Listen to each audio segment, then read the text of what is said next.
என்கின்ற இலக்குகளை அடிப்படையாக கொண்டு நூற்றாண்டு கண்ட திராவிட இயக்கத்தின் அடிப்படைதான் சமூக நீதி என்பதை இந்த மாமன்ற உறுப்பினர்கள் மிக நன்றாக அறிவார்கள்.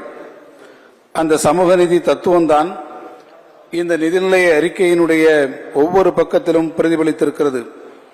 கடந்த ஒரு நூற்றாண்டு காலமாக தமிழ்நாடு செயல்படுத்தி வரும் மகளிர் நலன் காக்கும் முன்னோடி திட்டங்களின் முத்தாய்ப்பாக 1,15,00,000 குடும்பத் தலைவிகளுக்கு மாதம் 1000 ரூபாய் உரிமைத் தொகை வழங்கும் கலைஞர் மகளிர் உரிமைத் தொகை திட்டத்திற்கு 13,720 கோடி ரூபாய் நிதி இந்த ஆண்டிலே ஒதுக்கப்பட்டிருக்கிறது.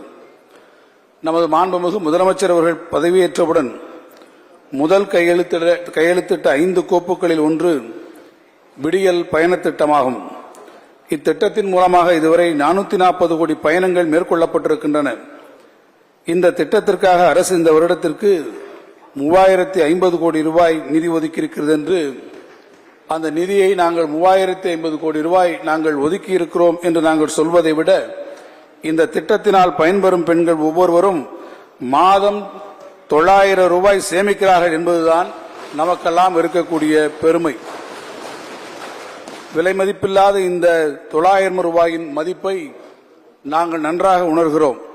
அதை பயன்பெறக்கூடிய பெண்களும் நன்றாக உணர்ந்திருக்கிறார்கள். இந்த நாடே அதை உணர்ந்திருக்கிறது என்று நான் இங்கே தெரிவிப்பதில் பெருமகிழ்ச்சியினை பெறுகிறேன். பேரவைத் தலைவர் அவர்களே, பெண்களுடைய உயர்கல்வி பெறுவதற்கான அண்மை செய்தி. சட்டப்பேரவையில் சாதிவாரி கணக்கெடுப்பை நடத்த கோரி பாமக எம்எல்ஏக்கள் அமளியில் ஈடுபட்டுள்ளனர். கூடுதல் விவரங்களை செய்தியாளர் ராஜேஷ் வழங்க கேட்கலாம். ராஜேஷ், வணக்கம். முழு விவரங்கள் என்ன? வணக்கம். தற்போது சட்டப்பேரவையில் பாமக சட்டமன்ற உறுப்பினர்கள் அவையிலே எழுந்து கோஷம் எழுப்பி வருகிறார்கள். 10 நிமிடங்களாக அவை செயல்பட விடாமல் அவர்கள் தொடர்ந்து கோஷம் எழுப்பி வரக்கூடிய காரணத்தால் அவை முடங்கி இருக்கின்றது.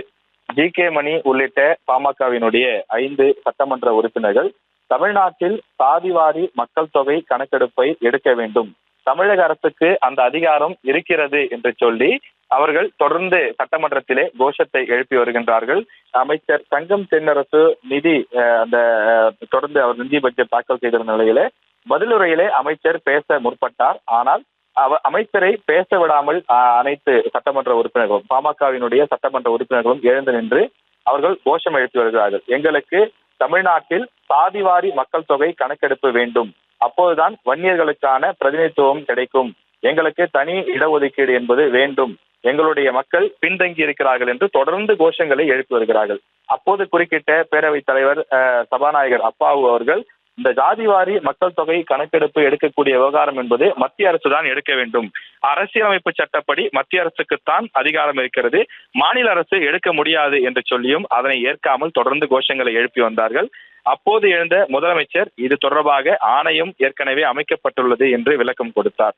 அதனைத் தொடர்ந்து பேசிய அமைச்சர் துரைமுருகன், இந்த அவை சில நிமிடங்களாக முடங்கி இருக்கின்றது, இந்த அவையை தொடர்ந்து நடத்த பேரவைத் தலைவர் தேவையான நடவடிக்கையை எடுக்க வேண்டும் என கோரிக்கை வைத்தார்.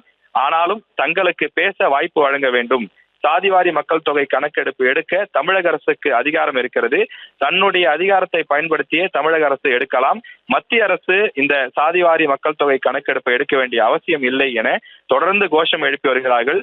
இந்த கோஷத்தை கேட்காமல் தொடர்ந்து இந்த அவை தற்போது முடங்கி இருக்கின்றது. நிதியமைச்சர் தற்போது பேசி வருகின்றார்.